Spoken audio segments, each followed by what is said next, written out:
सामने की। इन 7 दिनों में जो भी कुछ त्रुटि रही हो हमारे द्वारा या हमारे मंडल में आए हुए ब्रजवासियों के द्वारा, तो उसके लिए भी क्षमा प्रार्थी है।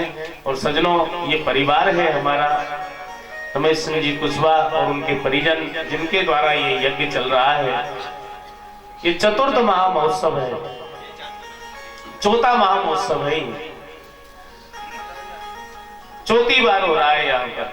सज्जनों, जीवन में एक बार ही भागवत की कथा कराने का लोग विचार करते रह जाते हैं, लेकिन इस परिवार के ऊपर इनके पितृश्वरों की कृपा, इनके गुरुदेव की कृपा और ठाकुर जी की कृपा इतनी है कि इस परिवार में चौथी बार इसी जगह पर भागवत की कथा निरंतर होती आ रही है। तो सज्जनों, आशीर्वाद देने के योग्य तो नहीं है, लेकिन ब्राह्मण बालक होने के नाते भगवान से यही प्रार्थना करते हैं कि इस परिवार में ऐसे उत्सव निरंतर होते रहे और आगे भी इस पीढ़ी में, इस वंश में ऐसे ही भक्त उत्पन्न हो जो कि इस परंपरा को आगे तक ले जाए और इनके गुरु, इनके पितृश्वर और इनके ठाकुर जी इनके ऊपर निरंतर कृपा बनाए रखें और सभी प्रकार के कष्टों से, दुखों से इनको दूर रखे। भगवान इनके घर में हर प्रकार का आनंद करते रहे।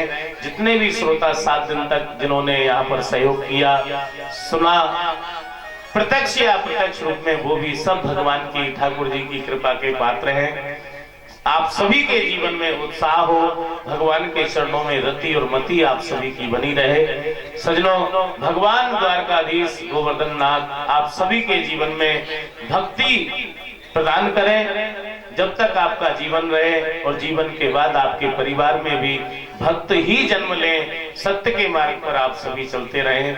ऐसी आप सभी से, सभी के लिए भगवान के श्री चरणों में मंगल कामनाएं हैं। और सज्जनों, सभी श्रोताओं जिन्होंने श्रीमद् भागवत कथा का रसपान यहाँ पर किया है, उन सभी भक्तों से श्री रमेश सिंह जी कुशवाहा जी और उनके परिवार द्वारा ये अभी निवेदन कर रहे हैं आपसे कि सभी भक्त कल भंडारे में अवश्य प्रसाद ग्रहण करें, अवश्य पधारें। भंडारे का समय 3 बजे से प्रारंभ होगा, इससे पहले हवन यज्ञ आदि क्रम रहेगा यहाँ पर, तो इस बात को भी आप समझें और प्रसाद के लिए अवश्य पधारें हवन यज्ञ में भी। अब भागवत कथा का यहाँ पर सज्जनों विश्राम हो रहा है। हमारे श्री कुशवाहा जी को और समस्त परिवार को बहुत बहुत साधुवाद, बहुत बहुत आशीर्वाद। जीवन में इस प्रकार के उत्सव इनके द्वारा होते रहे, इसी मंगल कामना के साथ भगवान के श्री चरणों में वंदन करते हैं। अंतिम श्लोक भागवत का एक बार यहाँ से बोलेंगे, फिर आप सभी लोग उच्चारण करेंगे।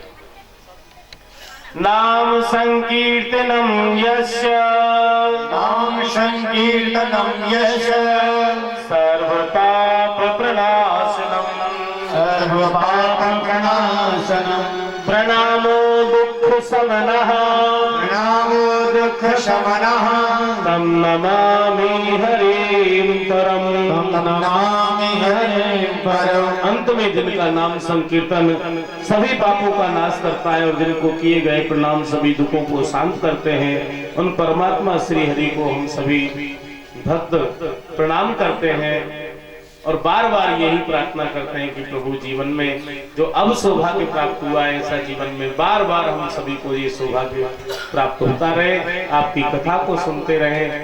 और सज्जनों, 7 दिन में खूब आपने आनंद लिया, समय का भी अतिक्रमण किया। हम लोगों ने 12 से 4 की कहकर के कभी 5 बज गए, कभी 6 बज गए, कभी 6:30 भी बज गए, तो इसके लिए भी हम समय का अतिक्रमण किया, इसके लिए भी क्षमा प्रार्थी है। क्यों? क्योंकि आपने अमूल्य समय जो दिया है, ठाकुर जी अनंत गुना करके आपके जीवन में उस समय की वृद्धि करे, ऐसी भगवान के श्री चरणों में प्रार्थना है।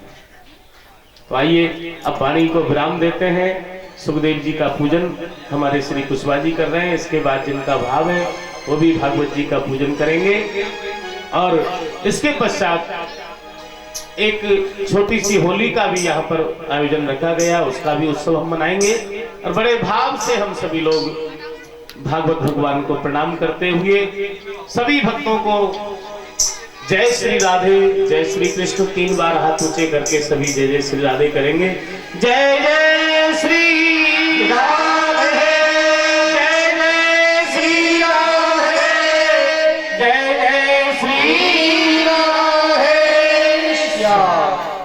सभी भक्तों को प्रणाम।